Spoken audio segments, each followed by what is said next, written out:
Un show triste, con fines electorales, calificó el ministro de la Secretaría General de la Presidencia, Giorgio Jackson, 2 querellas presentadas contra el gobierno que fueron admitidas a trámite por supuesta malversación de caudales públicos en la impresión de textos constitucionales. El secretario de Estado aseguró además que está tranquilo, y esto después del pronunciamiento de la Contraloría, que constató una falta a la debida prescindencia de cara al plebiscito del 4 de septiembre. Jackson sostuvo que siempre consideraron a todos los sectores en la canalización de propuestas para modificar la eventual nueva Constitución. Daniela Ruiz Tagle, muy buenos días. Hola, Daniela. ¿Cómo están? Muy buenos días. Si ayer o la semana pasada el tema era el intervencionismo electoral y pronunciamientos de Contraloría, hoy el gobierno enfrenta un escenario distinto, la arena judicial. Se trata de 2 querellas que fueron admitidas a trámites. La primera, el del abogado RN Marcelo Brunet, y la segunda del diputado del Partido Republicano Juan Irarrázaval. En lo concreto, la acción es presentada por malversación de caudales públicos. ¿Qué es lo que se acusa? La impresión de más de 700.000 ejemplares de la propuesta de nueva Constitución con fondos que superan los 400 millones de pesos. En la querella se indica que se puede utilizar y disponer de recursos solo para la instalación y funcionamiento de la Convención Constitucional cuando se contrató la referida impresión. La Convención Constitucional ya no existía, toda vez que con fecha 4 de julio de este año había sido declarada disuelta. La acción judicial se señala que lo anterior no se encuentra autorizado por la Ley de Presupuestos para el sector público correspondiente al año 2022. El ministro Giorgio Jackson pasó a la ofensiva y ya no se escuchaban disculpas por parte de él, sino que su tono fue distinto. Acusó un show político con claros fines electorales. Nos parece que es un show triste, constituye evidentemente una instrumentalización tanto de tribunales de justicia como también del Ministerio Público con evidentes fines electorales. Quiero recalcar en la irresponsabilidad que esto significa en momentos donde tanto tribunales como la Fiscalía se ven todos los días sobrepasados, haciendo mucho trabajo para poder perseguir el delito. Bueno, los dichos de Jackson no cayeron bien en la oposición. El jefe de la bancada Evópoli, Francisco Unturraga, criticó al titular de la SECPRES, mientras que el denunciante, el diputado republicano Juan Irarrázaval, insistió en los argumentos de la querella.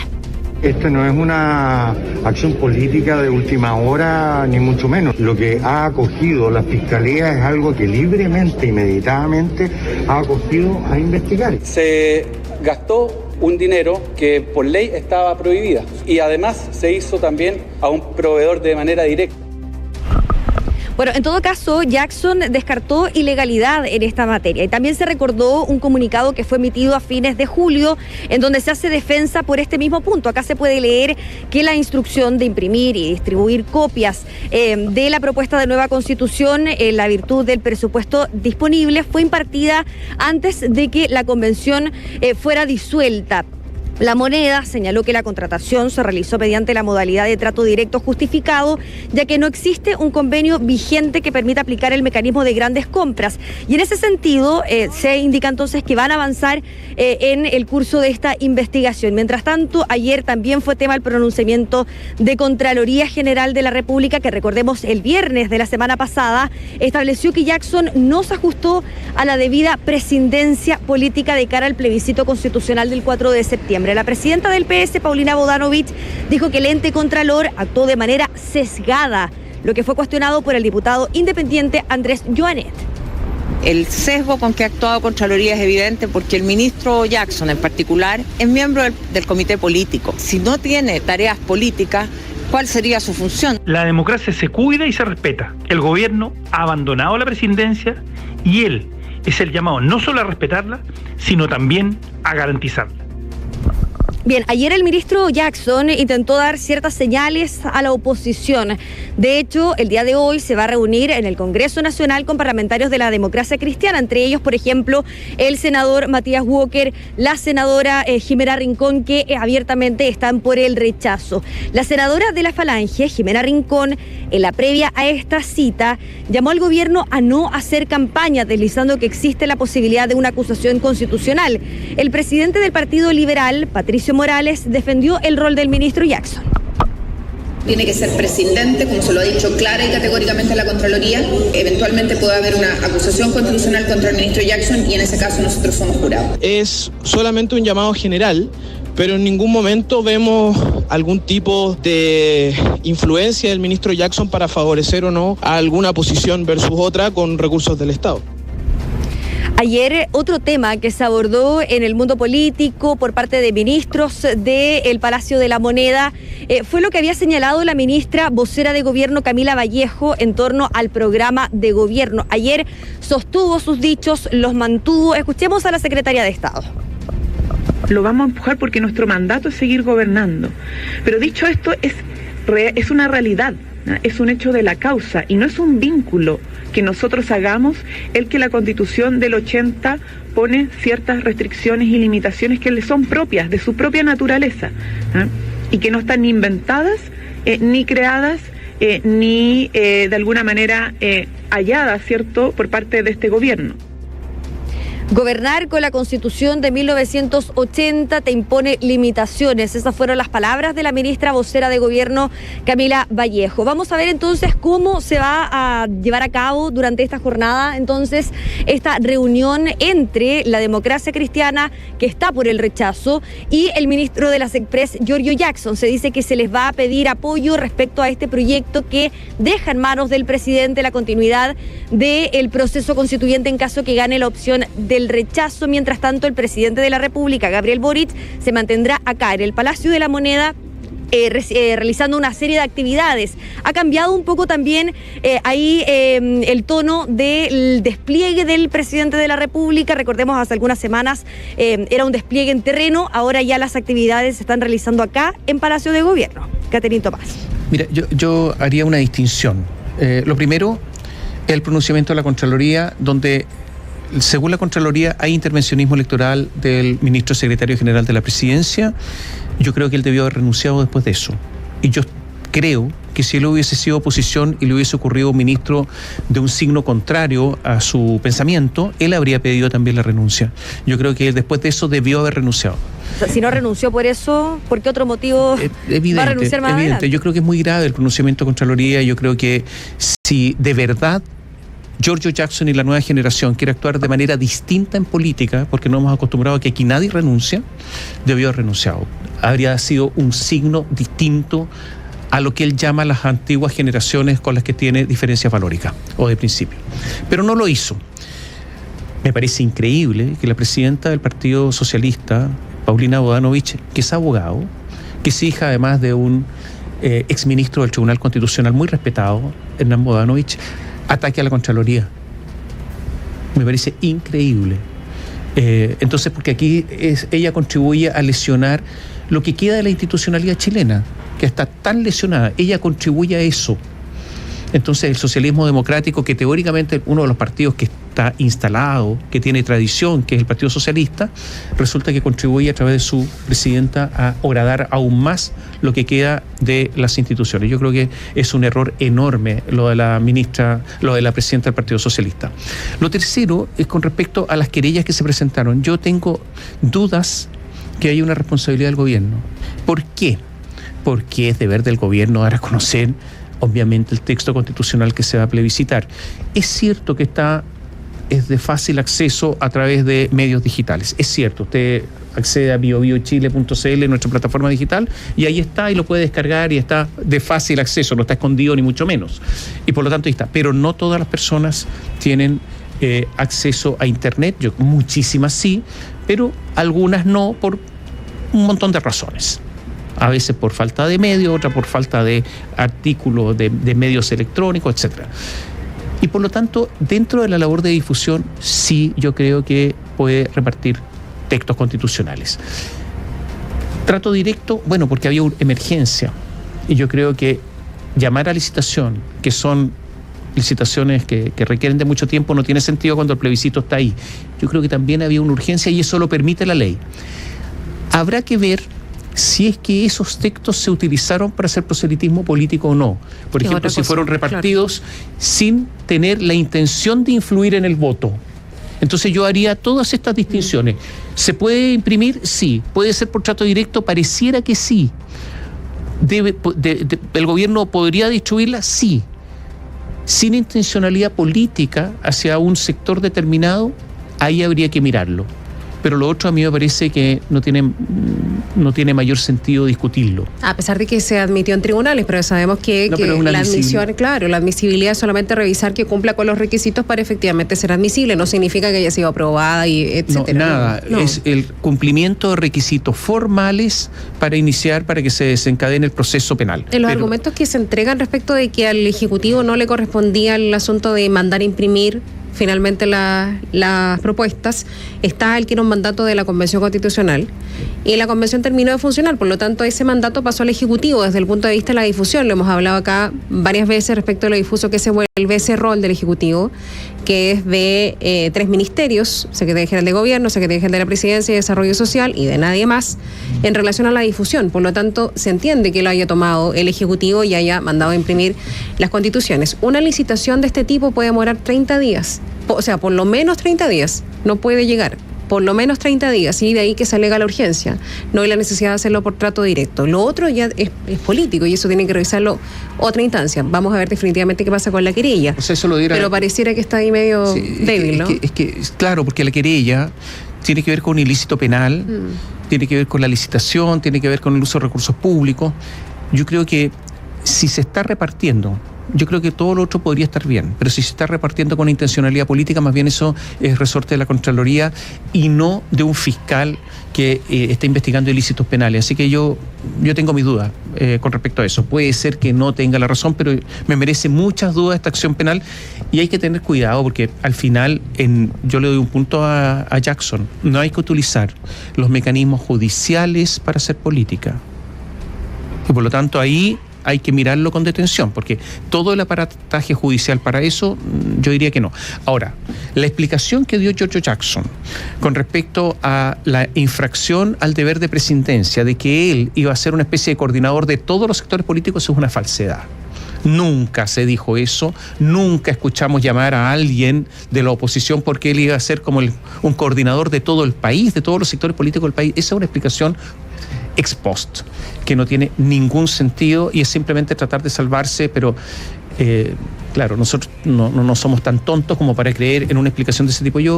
Habría sido preferible que Giorgio Jackson hubiese dicho, me equivoqué, pensé que lo estaba haciendo bien y me equivoqué y ya.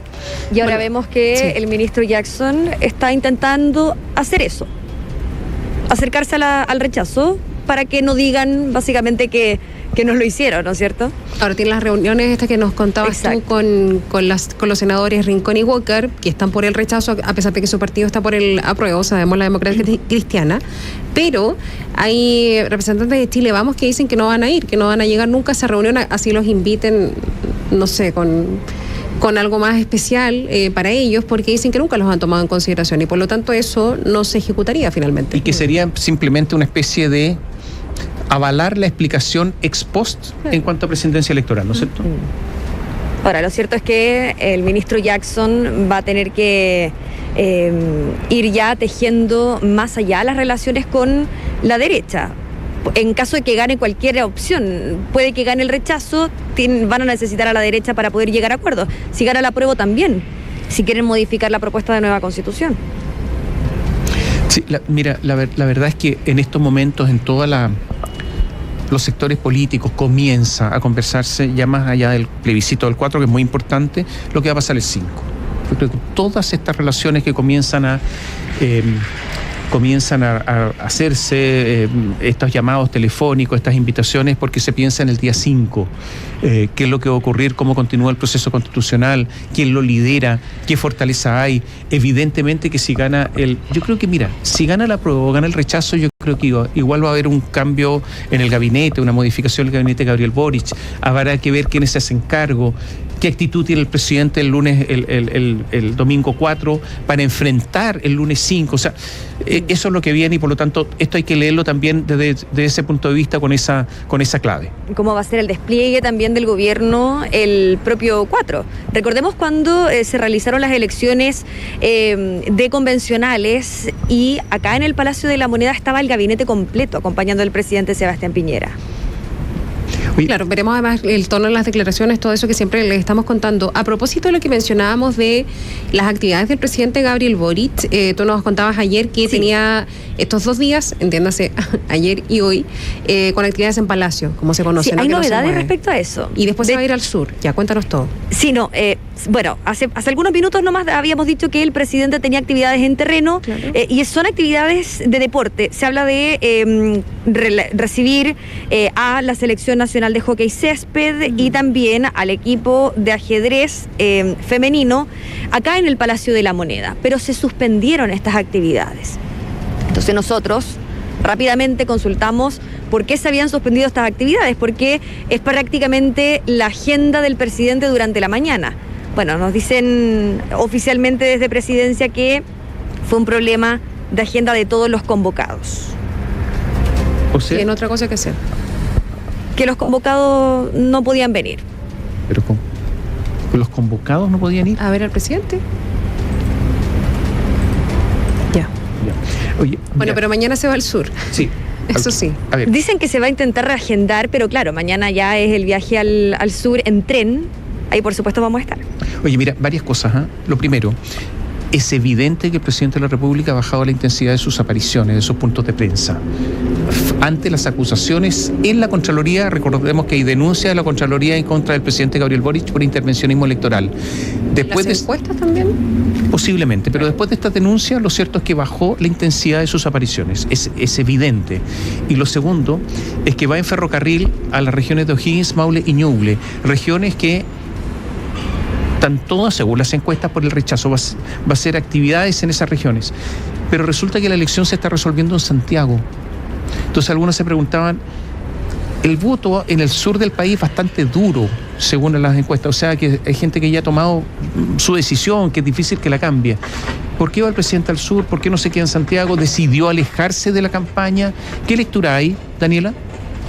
Sí, la lectura finalmente en el mundo político es que efectivamente el presidente ha disminuido su presencia en terreno, ¿no es cierto? Ustedes recordarán que hace algunas semanas las convocatorias, incluso los comités políticos ampliados, se han realizado en otras zonas que no son la comuna de Santiago, pero sí de la región metropolitana. Finalmente, durante estos últimos días se ha realizado actividades acá en el Palacio de la Moneda y efectivamente esta gira que se va a realizar al sur, dicen que es finalmente para fomentar el uso del ferrocarril, pero por supuesto sabemos que ese lugar es un grupo electoral bastante complejo. Vamos a ver cuál va a ser la estrategia ahí del Ejecutivo. Yo entiendo que, mira, hay varias lecturas. Uno, la denuncia de la Contraloría golpeó fuerte. Después incluso el pronunciamiento respecto de Giorgio Jackson, entonces golpeó fuerte y en la Moneda hubo alguna manifestación de debilidad respecto a esto. Lo segundo es que ir al sur es alejarse de la contingencia, porque el plebiscito se está resolviendo en Santiago en estos momentos. Santiago es la clave. Entonces, si se va al sur, se aleja de toda la actividad en terreno de la actividad política propiamente tal.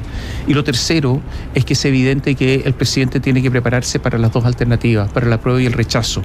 Como estaba intensamente, y está por el apruebo, pero si baja sus actividades, tiene que prepararse para un eventual rechazo si es que gana, y por lo tanto tender puente y seguir siendo presidente de todos y no solamente de un sector. Entonces da la impresión que justamente está adquiriendo este nuevo aire, esta nueva actitud con el plebiscito ya encima. Bueno, veamos. ¿Tú vas en la gira? Vamos a estar ahí. Bio Bio la radio se va a hacer presente en estas 3 estaciones donde vamos a acompañar al presidente de la República y por supuesto líneas abiertas. Gracias. Buenos días. Chao. Gracias, Daniela. Hasta pronto. Hay representantes de Socialismo Democrático que dicen que el grupo llamado Centro Izquierda por el Rechazo es un grupo minoritario y que la gran mayoría del oficialismo respalda la propuesta de la nueva Constitución. En el Congreso, además, diputados sin militancia conformaron la bancada independiente por el apruebo. Agustín Morel tiene todos los antecedentes. Son un grupo minoritario y no inciden en el debate, son algunas de las declaraciones que han emitido dirigentes de socialismo democrático sobre los militantes y exmilitantes de centro izquierda que están por el rechazo. El exministro de la SECPRES y Economía, Álvaro García, señaló hace varios días en La Tercera que los ministros de Hacienda que están por esta opción, como Andrés Velasco y Alejandro Foxley, abandonaron la centroizquierda. Natalia Piergentili, presidenta del PPD, afirmó que la gran mayoría del sector está por el apruebo, mientras que el diputado del Partido Liberal y vocero del Comando Aprueba por Chile, Vlado Mirosevich, señaló que todos los partidos de centroizquierda respaldan la propuesta de la convención y que los militantes descolgados son minoría. Que el grueso de las personas que son el corazón de la centroizquierda están por el apruebo, que hay un cúmulo de figuras, pero no hay un cúmulo o una base más amplia de apoyo al rechazo. No hay ningún partido de centroizquierda que no esté apoyando el apruebo. Claro, que hay un pequeño puñado de personas de centroizquierda en el rechazo, bueno, es un pequeño puñado. El ex diputado del PPD, Jorge Tarut, señaló que quienes están por el rechazo no necesitan un certificado para acreditar que son de centroizquierda y aseguró que hay un porcentaje no menor de representantes del sector que estaría de forma silenciosa por esta opción. Que esto no es un asunto de izquierdas o de derechas, es un asunto de Estado. Una constitución no es una elección más y por lo tanto está muy consciente de su convicción democrática de centro izquierda. Nadie nos va a venir a pedir certificado. En el Congreso, diputadas y un diputado sin militancia en partidos conformaron la bancada Independientes por el Apruebo. Este grupo tiene como objetivo desmarcarse de las decisiones que toman las colectividades como el Pacto Oficialista para mejorar o precisar aspectos de la nueva Constitución y representar a quienes se identifican como independientes y respaldan el proyecto de la Convención. Así lo afirmó la diputada por la región de O'Higgins, Marta González.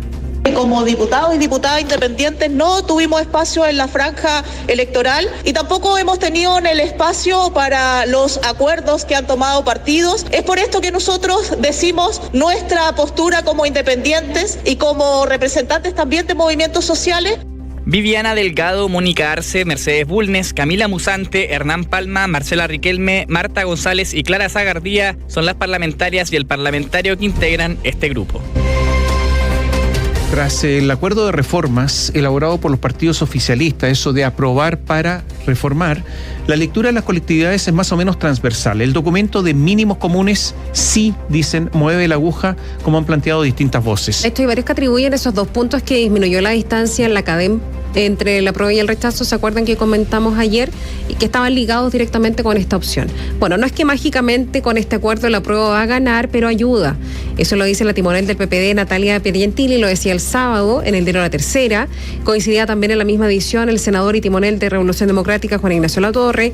Él decía: creemos que en esta recta final dar esta hoja de ruta de aclaraciones, en que el gobierno también puede elaborar una hoja de ruta con certezas a la ciudadanía, eso efectivamente puede beneficiar al apruebo. Sin embargo, en el oficialismo plantean que la discusión no es si lo hace, sino que cuánto. Y frente a ello, lo estratégico de la campaña, existen distintas miradas, principalmente en lo que se refiere al contenido de la franja televisiva. En el bloque de Apruebo Dignidad, esto es Revolución Democrática, Convergencia Social, Comunes, la Federación Regionalista Verde Social y el Partido Comunista, en conjunto se llama Aprueba por Chile. Fuentes del Comando, que están en Londres 43, decían que técnicamente sí era posible realizar nuevas piezas audiovisuales con menciones a la franja, aunque allí la discusión era más política. Políticamente no hay consenso en si hacerlo, decían en privado. Durante el inicio de esta semana, entonces, no se ha conversado la posibilidad de incorporarlo y estas mismas fuentes estiman que es una opción en teoría desechada ahí en Apruebo Dignidad. En ese bloque algunos consideran que plantear los detalles podría terminar enredando el mensaje, terminar siendo muy denso para que tenga una comprensión rápida en la ciudadanía. Y distinto es el escenario en el espacio del Partido por la Democracia, el PPD, el Partido Liberal, impulsores del acuerdo, del apruebo para reformar. En dicha franja dirigida por la productora Quijote está la intención de mostrar en algunos clips contenidos sobre el acuerdo. Sin embargo, al estar el grueso del contenido grabado, cualquier modificación implica desembolsar recursos, dicen. En todo caso, de realizarse cambios en el contenido grabado liderado por las figuras de Natalia Piergentili y Vlado Mirosevich, las menciones al documento oficialista podrían hacerse en los capítulos finales, dicen en el PPD. El Partido Radical, que también tiene un bloque de breves segundos, todavía estaban pensando si es que lo hacían o no. Es una definición que sigue en discusión en esta tienda liderada por Leonardo Cubillos. Mientras que en el Partido Socialista durante la semana pasada existió una solicitud formal de los diputados socialistas en el almuerzo del día miércoles con la presidenta de la tienda, con Paulina Bodanovich, previo a concretar el acuerdo, para hacer mención al documento de reformas si este era refrendado. Y con ese consenso del oficialismo ya listo, entre los diputados señalan que no han tenido novedades si su petición fue acogida o no. O sea, no se escucha nada. Y la franja sigue, obviamente, emitiéndose.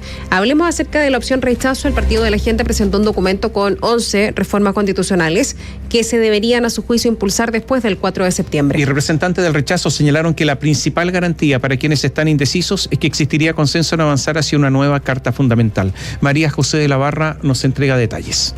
Todos los partidos de centro izquierda han entregado su respaldo a la opción del apruebo. Sin embargo, algunos militantes y exmilitantes, principalmente de la Democracia Cristiana y el Partido Socialista, se han descolgado y optaron por hacer campaña por el rechazo. Esta diversidad ha instalado dudas en cómo este sector se pondría de acuerdo en la redacción de una eventual nueva constitución, lo que ha obligado a ciertos representantes a dar garantías y que no se hable del rechazo a secas. En esta línea, la directiva del Partido de la Gente y algunos parlamentarios presentaron una lista con acuerdos para modificar la actual Carta Magna. La colectividad aseguró que no se puede seguir con el texto actual, por lo que plantearon 11 reformas como crear la Defensoría de las Víctimas, avanzar hacia un Estado social y democrático de derecho, entre otras. El diputado Rubén Oyarzo sostuvo que quieren una nueva constitución y no una que tenga sesgos ideológicos, como a su parecer ocurre con la propuesta que se someterá a plebiscito el próximo 4 de septiembre. Sino una que efectivamente sea la casa de todas y todos los chilenos. Estamos disponibles para alcanzar grandes acuerdos con las fuerzas democráticas del país, siempre y cuando estos acuerdos representen una mejora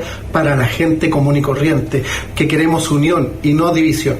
Otras garantías han sido impulsadas por senadores de la ADC con la reforma de los 4/7 y el proyecto que modifica el artículo 142 de la actual Constitución. Y también vimos que los partidos de Chile Vamos publicaron una carta con compromisos de reforma constitucional. El ex convencional de la ADC, Fuad Chaín, señaló que hay un consenso entre la mayoría de quienes están en contra de la propuesta de la convención, que es avanzar hacia una nueva constitución. Y la presidenta de Bópoli, Luz Poblete, sostuvo que el rol de los partidos en estos últimos días es demostrar este compromiso. Tenemos un consenso en que el rechazo no significa quedarnos donde estamos, sino que dar inicio a un nuevo proceso constituyente. Creo que nuestro último esfuerzo es llamar a participar. Recordemos que el voto es obligatorio y, por otro lado, con nuestro compromiso por una nueva constitución. No solo los partidos de Chile Vamos y sectores de la ex concertación están a favor del rechazo, sino también organizaciones de la sociedad civil. Cristian Barken, vocero de Amarillos por Chile, informó que en estas últimas semanas se enfocarán en seguir con el despliegue territorial, esto junto con la difusión en redes sociales y medios de comunicación. Está el trabajo en redes sociales de difundir nuestro mensaje de rechazar con esperanza, además de el estreno de frases radiales en algunas emisoras focalizadas al público al que se dirige Amarillo, que es un público más de centro y centro izquierda. Y esperamos poder tener novedades de un acto final ya acercándose los últimos días de la campaña. Junto con esto, la centro izquierda por el rechazo estará coordinada para que todos sus voceros vean juntos los resultados del plebiscito. 9 de la mañana, 18 minutos. Tenemos información del momento. Daniela Forero Ortiz está con nosotros en el estudio. Hola Daniela, buenos días. ¿Cómo están? Muy buenos días. Efectivamente tenemos información judicial del momento, porque el presidente de la Corte de Apelaciones de Santiago, Mario Rojas, citó a declarar al ministro de ese tribunal de alzada capitalino por mostrar su apoyo a la opción rechazo de cara al plebiscito del 4 de septiembre. Recordemos que la Corte de Apelaciones de Santiago hace pocos días instruyó un sobre administrativo en contra de este ministro de la Corte de Apelaciones de Santiago, estamos hablando de Antonio Ulloa, y también del juez del 7º Juzgado de Garantía de Santiago, Daniel Urrutia. Ambos fueron acusados por su apoyo al rechazo y también al apruebo respectivamente. ¿Qué es lo que dice el COT? El Código Orgánico de Tribunales es que los funcionarios judiciales tienen prohibido mezclarse en reuniones, manifestaciones u otros actos de carácter político o efectuar cualquier actividad de la misma índole. Volviendo al ministro Ulloa, tendrá que declarar el próximo 19 de agosto y estamos a la espera también de que el fiscal judicial cite al juez del 7º Juzgado de Garantía de Santiago, Daniel Urrutia.